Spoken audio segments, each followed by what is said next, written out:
అధ్యక్షుడు Donald Trump అనూహ్య నిర్ణయాలకు వ్యతిరేకంగా వేలాది మంది అమెరికా ప్రజలు ఆందోళనకు దిగారు. North Carolina, Massachusetts, Washington DC సహా పలుచోట్ల నిరసనల్లో పాల్గొన్నారు. ప్రభుత్వ సంస్థల్లో ఉద్యోగాల కోత, ఆర్థిక వ్యవస్థపై పడుతున్న ప్రభావం, మానవ హక్కులు, ఇతర అంశాలపై ట్రంప్ బిలియనీర్ మస్క్ తీరును తప్పుబట్టారు. అమెరికన్లు కోరుకుంటున్నట్లుగా ట్రంప్ పాలన లేదంటూ ప్లకార్డులు ప్రదర్శించారు.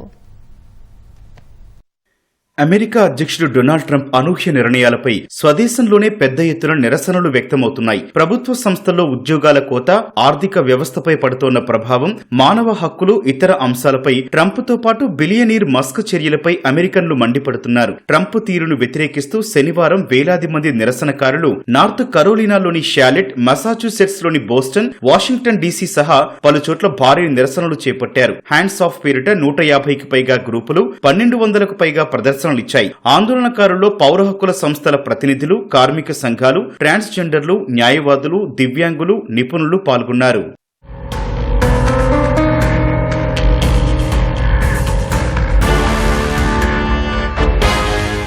ట్రంప్ ప్రభుత్వం నిర్ణయాలు సరిగా లేవని, ప్రజల మాటలు వినిపించుకోకుండా వ్యవహరిస్తోందని నిరసనకారులు మండిపడ్డారు. ట్రంప్ ప్రభుత్వం సరైన దిశలో నడవట్లేదని, భారీ ఉద్యోగాల కోత వల్ల అమెరికాలో సేవలు, వనరులపై తీవ్ర ప్రభావం పడుతుందని ఆందోళన వ్యక్తం చేశారు. విద్య, సామాజిక భద్రత, మెడికైడ్, మెడికేర్, మాజీ సైనికుల హక్కులు, ఎల్జీబీటీక్యూ సమాజం ఇలా ప్రతి ఒక్కటి బెదిరింపులకు గురవుతోందని ఆవేదన వ్యక్తం చేశారు.